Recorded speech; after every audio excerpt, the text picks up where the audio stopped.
भरल ढेरी मुश्किल, घेरल नाथ विपदा, जरल दीप बाती में ज्योत तुर हो बाबा। सुतल ज्ञान मंदिर, रुकल प्राण सरिता, झुकल धर्म डारी में फूल एक मिथिला। परल ढेरी मुश्किल, घेरल नाथ विपदा, जरल दीप बाती में ज्योत तुर हो बाबा।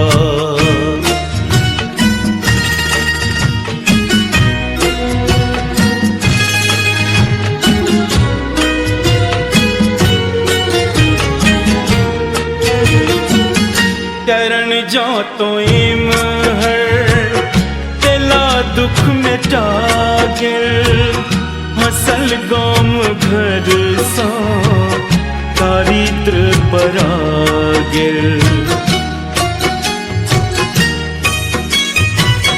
चरण जो तो इम हर, तेला दुख मिटा गिर, हसल गोम घर सो दारिद्र परा गिर।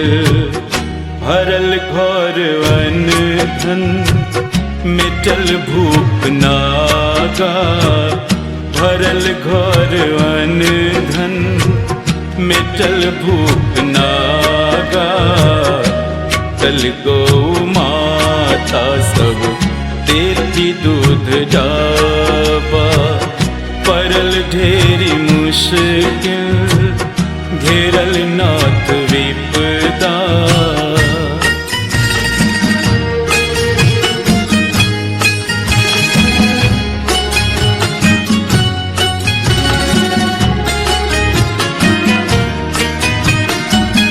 भरम जौन साहिब के देखते मिटा गिल, एहन मित्र दोसर नहीं दुनिया जना दिल। भरम जौन साहिब के देखते हेरा गिल, एहन मित्र दोसर नहीं दुनिया जना दिल। जय हो लक्ष्मीनाथ गोसाई, भेट बात कहिया। जय हो लक्ष्मीनाथ गोसाई, भेट बात कहिया। हटिया कराम तड़ी संग, पूजब तब कुटिया। परल ढेरी मुश्किल, घेरल नाथ विपदा।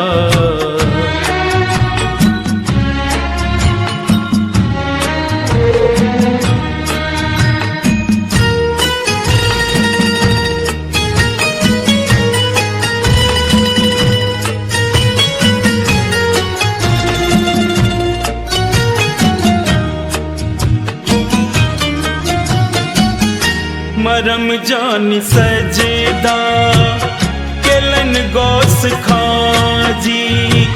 शरण तोर है हर, कटल दुख सबटा। हो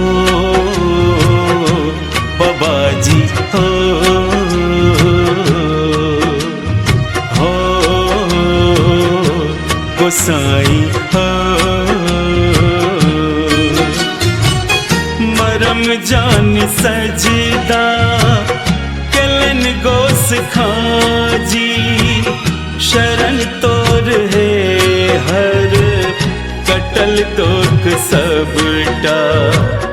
जन्म भेल कृतारथ, भेटल नाथ बाबा।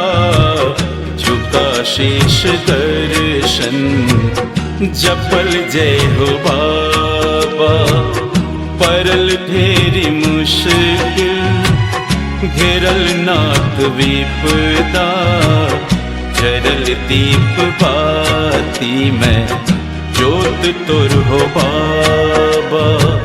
सुतल ज्ञान मंदिर, मंदिर रुकल प्राण सरिता झुकल धर्म जारी में फूल एक मिथिला।